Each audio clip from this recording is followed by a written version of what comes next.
Saudara, ledakan di SMA Negeri 72 Jakarta memberi dampak trauma bagi sejumlah siswa. Bagaimana memulihkan psikis korban agar bisa memompa semangat untuk bisa kembali ke sekolah dan memulai hari baru pulih dari tragedi ini? Sudah bergabung bersama kami psikolog klinis forensik Cassandra Putranto. Selamat malam Mbak Cassandra, kabar baik untuk Anda? Selamat malam. Assalamualaikum warahmatullahi wabarakatuh. Kabar baik. Waalaikumsalam warahmatullahi wabarakatuh. Mbak Cassandra, ini untuk memulai kegiatan belajar mengajar tatap muka pasca tragedi tentu tidak mudah. Tidak hanya siswa, begitu juga dengan tenaga pendidik. Nah, dalam kondisi seperti ini, apa yang harus diperhatikan pihak terkait? Yang jelas tentu harus memastikan bahwa setiap siswa di SMA 72 ini, baik yang sebagai korban langsung maupun tidak langsung, pasti mengalami trauma. Ya, Tetapi tentu saja perlu adanya pemeriksaan, dalam hal ini tadi sudah disebutkan namanya assessment, oleh tokoh yang tentu saja berperan dan punya kompetensinya untuk mengetahui tingkat traumanya. Mereka yang menjadi korban langsung tentu hampir dapat diperkirakan dan dipastikan tingkat traumatiknya pasti lebih besar. Nah, bagi mereka yang punya hasil pengukuran atau asesmen trauma yang paling besar ini tentu berhak untuk misalnya mengajukan permohonan untuk pindah oke. sekolah. Dan ini harus dipertimbangkan dan harus betul-betul diatasi secara hati-hati karena ketika kita bicara trauma itu tidak mudah dipulihkan dalam waktu singkat. Nah, selain ada intervensi yang kita harapkan bisa memulihkan tingkat traumatik para korban baik langsung maupun tidak langsung ini, tetapi sekali lagi mereka yang punya tingkat traumatik yang paling besar harus diprioritaskan. Iya, artinya ini kan butuh asesmen psikologis yang perlu ditingkatkan begitu ya, karena dalam 7 hari terakhir pasca insiden itu sudah ada dilakukan pendampingan lewat Zoom dalam trauma healingnya. Kemudian pelibatan aktivis dan juga psikolog. Kemudian apalagi sebenarnya yang perlu ditambahkan? Mohon izin saya tidak yakin bila ada proses trauma healing melalui Zoom itu cukup efektif ya. Ukurannya seperti apa? Jadi artinya tentu harus betul-betul ada berbagai bentuk layanan psikologis, tidak hanya asesmen tetapi juga intervensi. Bahwa pada saat sejak pertama kali sampai sekarang mungkin bentuknya adalah semacam psychological first aid begitu ya, bantuan psikologis yang secara darurat, kedaruratan untuk mendampingi dan membuat semua korban baik langsung maupun tidak langsung bisa berfungsi secara maksimal. Tetapi setelah beberapa saat tentu harus ada assessment sekali lagi secara langsung tidak bisa lewat Zoom Hmm, untuk mengetahui kadar traumanya. Sekali lagi mereka yang punya pengalaman mengalami langsung, apalagi sampai luka-luka, apalagi sampai dirawat. Dan saat ini saya yakin kita juga sudah dengar dari 96 korban, yang 62 mungkin sudah bisa pulang, tetapi masih ada sekian yang masih dirawat. Dan apalagi juga punya dampak akibat dari kejadian ini. Nah, kita itu semua harus diukur, harus diketahui tingkat traumanya.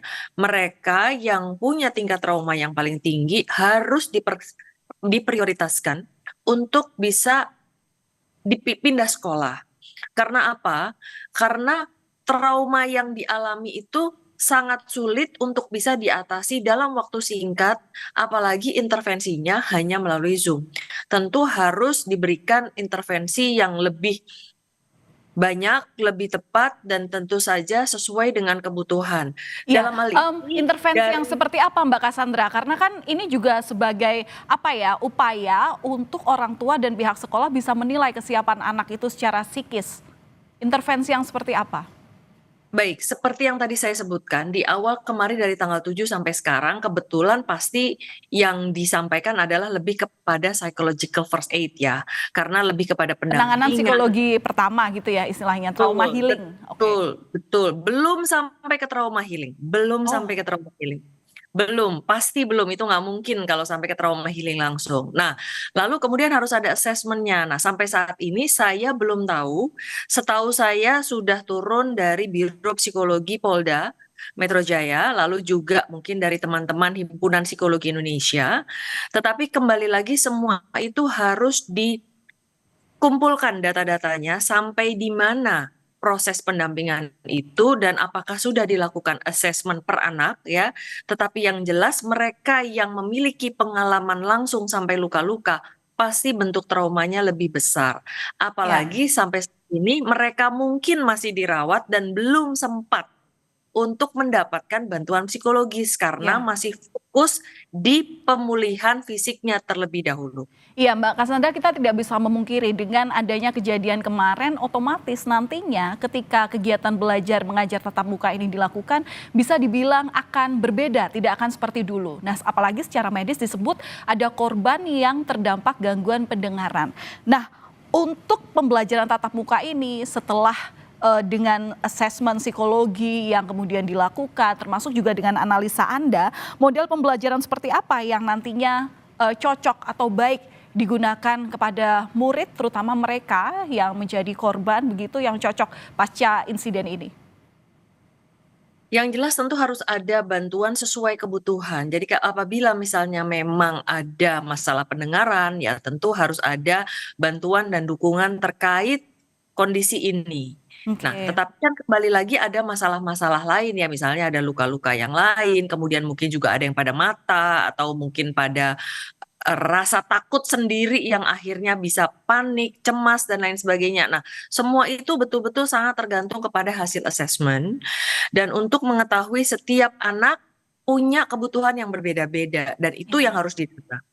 Dan tentu pendampingan secara psikologis ini dimungkinkan untuk dilakukan meskipun pembelajaran tatap muka sudah mulai dilakukan di SMA Negeri 72 Jakarta. Bagaimana untuk menguatkan mental siswa, terutama ini kan yang paling dekat dengan anak saat ini meskipun belajar secara daring, ini kan adalah peran orang tua. Nah, bagaimana peran orang tua untuk menguatkan kembali mental anak, membangun lagi rasa percaya diri anak, dan kemudian mendorong mereka untuk ayo kita sekolah lagi untuk belajar lagi. Yang jelas tentu sesuai tadi kata Pak Gubernur kita menyatakan bahwa tidak boleh dipaksa, bahwa sudah ada himbauan anjuran mungkin bisa dimulai minggu depan. Tetapi kalau ternyata anak-anak belum siap, tentu tidak bisa dipaksa. Nah, kembali lagi tentu dari pihak sekolah, Dinas Pendidikan harus punya solusi-solusi untuk mengatasi hal ini, gitu ya. Apakah mungkin dipindahkan atau cari lokasi baru sampai pada level yang bisa diterima oleh anak-anak. Tadi saya dengar juga bahwa akan dikumpulkan lalu kemudian ditanya keinginan anak-anak ini seperti apa. Tetapi tentu saja bahwa proses pembelajaran ini kan tetap harus dilanjutkan. Itu pun sekali lagi masih ada cukup Ya. banyak korban yang masih dirawat di rumah sakit. Iya betul. Oke, memang tantangan ini adalah tantangan yang harus kemudian diupayakan oleh sejumlah pihak, termasuk juga orang tua. Di sisi lain juga bagaimana mental anak itu terbentuk dengan dukungan dari setiap pihak. Ada yang bisa Anda sampaikan, Mbak, untuk mental dari orang tua yang anaknya menjadi korban atas insiden ini? Karena pasti tanggung jawabnya akan lebih besar setelah ini. Baik, berdasarkan pengalaman saya juga secara langsung mendampingi seorang korban dan keluarganya, yang jelas adalah bahwa korban langsung dan tidak langsung itu tidak hanya anak-anak ini. Mm-mm. Iya, Orang sepakat. tua juga adalah korban secara tidak langsung, terutama biasanya tokoh ibu, ya pasti kecemasannya lebih tinggi. Kalau ayah karena mungkin laki-laki, biasanya mungkin lebih cepat pulihnya dibandingkan perempuan. Walaupun pernyataan ini tidak serta-merta menjadi sesuatu yang pasti terjadi karena bisa saja ada ayah yang juga sama cemasnya dengan ibunya. Nah, persoalannya akan kembali lagi ketika orang tuanya sendiri juga belum nyaman, belum ikhlas untuk bisa melepaskan anak-anaknya. Sekali lagi, tentu tidak bisa dipaksa. Dalam hal ini, sekolah bersama Dinas Pendidikan harus bisa mencarikan solusinya bagi seluruh murid SMA 72.